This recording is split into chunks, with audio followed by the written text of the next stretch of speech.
दिल्ली विधानसभा चुनाव को लेकर चल रहा प्रचार प्रसार अब खत्म हो गया है। अब इलाके में ढोल नगाड़े और झंडे की वो धुन नहीं दिखाई पड़ेगी। अब 5 फरवरी को मतदान होगा। नेताओं की किस्मत का फैसला 8 फरवरी को होगा। इस बार की अगर सबसे ज्यादा चर्चित सीट की बात करूं तो नई दिल्ली विधानसभा सबसे ज्यादा चर्चित सीट बनी हुई है। इस सीट से आम आदमी पार्टी के राष्ट्रीय संयोजक और दिल्ली के पूर्व मुख्यमंत्री अरविंद केजरीवाल चुनावी मैदान में हैं। तो इसी सीट पर 2 पूर्व मुख्यमंत्री के बेटे चुनावी मैदान में हैं और विरासत और अपनी किस्मत को आजमाने के लिए मैदान में बीजेपी और कांग्रेस ने उन्हें अपना प्रत्याशी बनाया हुआ है। बीजेपी ने पूर्व मुख्यमंत्री साहिब सिंह वर्मा यानी परवेश वर्मा जो पूर्व में सांसद रहे थे उन्हें अपना प्रत्याशी बनाया है।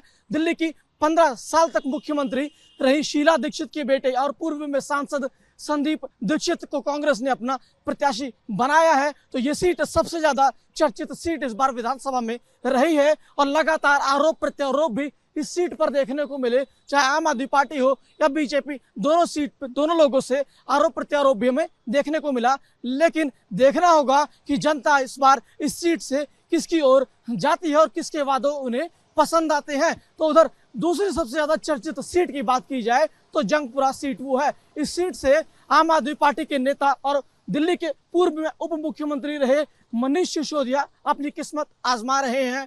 तो बीजेपी ने तरविंदर सिंह मारवा और कांग्रेस ने फरहाद सूरी को अपना यहां से प्रत्याशी बनाया है। तो आम आदमी पार्टी के जो नेता मनीष सिसोदिया पे इस सीट को अब देखने वाली बात होगी, क्योंकि पिछले बार हमने देखा था जो लगातार जो विधानसभा के चुनाव हुए थे वो पड़पड़गंज से चुनाव जीते हुए आए थे।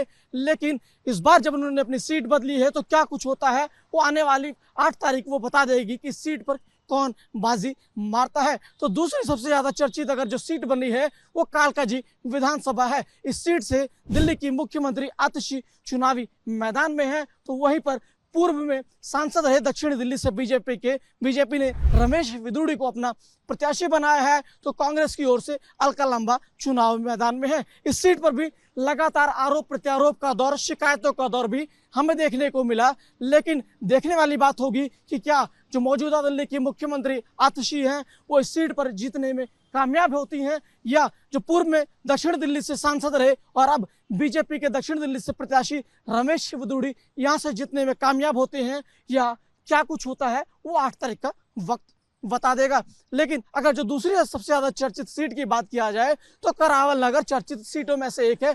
यहाँ से बीजेपी ने अपने नेता कपिल मिश्रा को चुनावी मैदान में उतारा है। यहाँ से जो पूर्व में बीजेपी के मौजूदा विधायक थे उनकी सीट काटकर उन्हें मुस्तफाबाद से बीजेपी ने यहाँ पर उन्हें टिकट दिया है। लेकिन काफी जद्दोजहद हुआ था, नाराजगी उन्होंने व्यक्त की थी, तो उसके बाद उन्हें मुस्तफाबाद से मोहन सिंह बिष्ट को मुस्तफाबाद से बीजेपी ने उतारा था। तो दिल्ली की 2 ऐसी सीटें हैं जहां पर मुकाबला 2 लोगों में या 3 लोगों में नहीं देखने को मिल रहा, बल्कि 4 पार्टियों में देखने को मिल रहा है। वो सीट है मुस्तफाबाद और ओखला। यहाँ पर आम आदमी पार्टी, कांग्रेस, AIM, बीजेपी, इन चारों पार्टियों में मुकाबला देखने को मिल रहा है। लेकिन जनता किसे पसंद करेगी या क्या कुछ होगा ये आने वाला वक्त बता देगा। दिल्ली विधानसभा चुनाव की इस बार कई ऐसी सीटें हैं जहां पर विरासत को संभालने की भी चुनौती देखने को मिल रही है। अगर मैं बात करूं जिस तरीके से मोती नगर, वहां से दिल्ली के जो पूर्व मुख्यमंत्री रहे मदन लाल खुराना के बेटे हैं हरीश खुराना, वो चुनावी मैदान में है। अब उनके सामने आम आदमी पार्टी के जो पूर्व मौजूदा विधायक हैं शिवचरण गोयल हैं, वो वहां पर चुनावी मैदान में। देखने वाली बात होगी कि क्या हरीश खुराना अपने पिता की विरासत को आगे ले जाने में कामयाब होते हैं या शिवचरण गोयल मोतीनगर से एक बार फिर फतेह करके आते हैं। तो उधर कांग्रेस की अगर मैं बात करूं तो चांदनी चौक से मुदित अग्रवाल को अपना प्रत्याशी बनाया है। मुदित अग्रवाल कांग्रेस के पूर्व सांसद JP अग्रवाल के बेटे हैं और सांसद रहे हैं JP अग्रवाल। अब उनकी जिम्मेदारी चुनौती होगी कि क्या अपने पिता की विरासत को वो आगे लेके जा पाते हैं, या जिस तरीके से जो सूखा है कांग्रेस का जो देखा जाए, लगातार हमने देखा 2 बार से कांग्रेस शून्य के खाते में रहती है, तो उस खाते को इस बार खाली हो पाता है या क्या कुछ होता है वो देखने को मिलेगा। तो उधर अगर मटिया महल सीट की मैं बात करूं तो वहां से आम आदमी पार्टी ने जो मौजूदा उनके विधायक हैं शोएब इकबाल, उनकी जगह उन्हीं के बेटे जो पूर्व में डिप्टी मेयर रहे हैं आले इकबाल को अपना प्रत्याशी बनाया है। लेकिन देखने वाली बात होगी कि क्या जिस तरीके से शोएब इकबाल लगातार उस सीट मटिया महल सीट से जीतते हुए आ रहे थे, तो क्या आले इकबाल में मटिया महल की जनता भरोसा जताएगी और जीतने में कामयाब होंगे, वो 8 तारीख का वक्त बता देगा। तो उधर ग्रेटर कैलाश सीट है वो आम आदमी पार्टी के लिए सबसे सुरक्षित सीट मानी जा रही है। वहां से आम आदमी पार्टी के जो मौजूदा विधायक सौरभ भारद्वाज जो स्वास्थ्य मंत्री भी है, उन्हें चुनावी मैदान में उतारा है। वो 2013 से लगातार अब तक विधायक चौथी बार एक तरीके से कहें कि मैदान में है। वहां से उनका मुकाबला है बीजेपी की शिखा राय से। वर्ष 2020 का जब विधानसभा चुनाव हुआ था तो बुरी तरह उन्हें शिकस्त का सामना करना पड़ा था। लेकिन क्या इस बार उतनी आसान जीत होगी या उसे और बेहतरी से जीत कर पाएंगे, ये आने वाला वक्त बता देगा। तो उधर अगर मालवीय नगर सीट ग्रेटर कैलाश से सटी हुई सीट है, उस सीट की अगर मैं बात करूं तो वहां से सोमनाथ भारती को आम आदमी पार्टी ने एक बार फिर लगातार विश्वास जताया है। तो कांग्रेस की ओर से वहां पर जितेंद्र कोचर चुनावी मैदान में है। इस सीट से देखने वाली बात होगी जो मालवीय नगर की सीट है, यहाँ पर बीजेपी ने अपने दिल्ली प्रदेश के पूर्व अध्यक्ष सतीश उपाध्याय पर भरोसा जताया है और मालवीय नगर सीट से चुनावी मैदान में है। देखने वाली बात होगी कि जनता सतीश उपाध्याय पर भरोसा जताती है या कांग्रेस या फिर आम आदमी पार्टी पर जो लगातार मालवीय नगर से विधायक है सोमनाथ भारती, उन्हीं पर भरोसा जताती है। ये आने वाला वक्त बता देगा। लेकिन जिस तरीके से अगर जो दावे और मुद्दों की बात किया जाए तो आम आदमी पार्टी कह रही है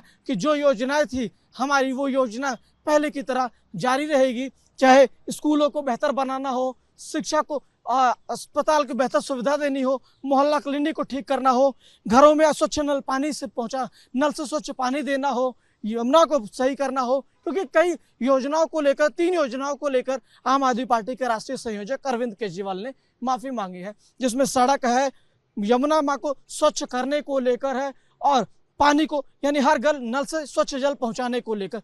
क्या अरविंद केजरीवाल और एक यहाँ पर दांव भी चला है कि महिलाओं को अगर सत्ता में आएंगे तो 2100 रुपए देंगे। और जिस तरीके से कहा है कि जो बच्चे होंगे, जो SC/ST के बच्चे होंगे या जो बच्चे विदेश जाके पढ़ना चाहते हैं, उन्हें पढ़ने को लेकर सहायता भी दी जाएगी। लेकिन क्या उनके इन बातों को जनता समझती है या क्या कुछ होगा, ये वक्त बताएगा। क्योंकि बीजेपी ने भी कुछ इसी तरीके से कहा है।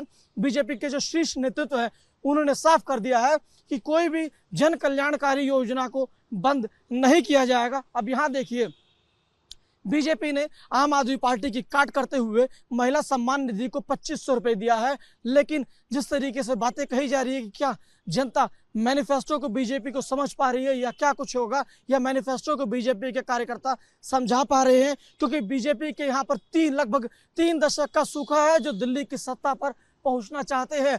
उस सूखे को खत्म कर पाएंगे या नहीं। कांग्रेस भी यहाँ पर दिल्ली में 15 साल से दिल्ली की सत्ता से बाहर है। 2 बार तो ऐसा हुआ कि कांग्रेस को शून्य के खाते पर पहुंच गई। अब कांग्रेस के पास चुनौती होगी कि अपने उस शून्य के खाते को कम कर सके और आंकड़ा अपने खाता खोल सके। अगर यूं कहें तो कांग्रेस से कई सीटें ऐसी है जहां पर टाइट फाइट कर रही है। यानी अगर यूं कहा जाए तो वर्ष 2015 और 2020 के विधानसभा के चुनाव में जिस सीटों पर मुस्लिम बहुल सीट ज्यादा रही है, जहां पर है, वहां पर मुस्लिमों ने एक तरीके से आम आदमी पार्टी को वोट किया है। तो वो वोट क्या किधर शिफ्ट होता है, ये देखने वाली बात होगी। अगर वो वोट एक अल्पसंख्यक का जो वोट है एक मुश्त अगर आम आदमी पार्टी को जाता है तो ये आम आदमी पार्टी के लिए फिर से बढ़त देखने को मिलेगी। अगर इस वोट का ध्रुवीकरण होता है, बंटवारा होता है, तो देखने वाली बात होगी कि क्या कांग्रेस का खाता खुलता है या क्या कुछ नहीं होता। ये सब आने वाला वक्त जो होगा वो 8 तारीख का बता देगा। अधिक खबरों के लिए देखते रहे रिपब्लिक भारत का डिजिटल प्लेटफॉर्म। गणेश पाठक के साथ विजय, अजय जोशी, रिपब्लिक भारत, दिल्ली।